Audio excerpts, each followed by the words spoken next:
مساكم الله بالخير. تساؤل كثير يدور حول ما هي الطرق الافضل لقص السيجار.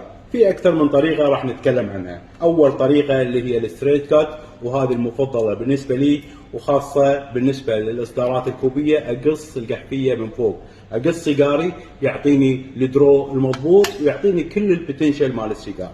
اما الطريقه الثانيه اللي هي البانش، في عندي اكثر من سايز. السايز الصغير استخدمه للكورونا، والسايز الوسط استخدمه للسايزات حق الروبوستو، والسايز الماجنم استخدمه حق ال 54 اللي هو وال 56 وال 58.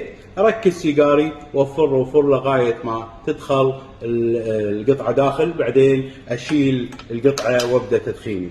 اما الطريقه الاخيره اللي هي البي كات في ناس يفضلونها كثير، بس بالنسبه لي احس اني ما اقدر استخدمها لكل الاصدارات.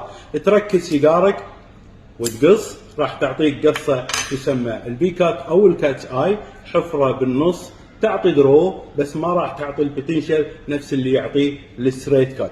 فهذه بالنسبه للي كان يسال ما هي افضل الطرق وافضل طريقه لقص السيجار بحيث اني استمتع فيه. ان شاء الله هذا البوست يعجبكم، واقول يا اخوي انت وحي، واشوفكم على خير في بوست ثاني، ولا تكن تراني شايفك. سلام عليكم.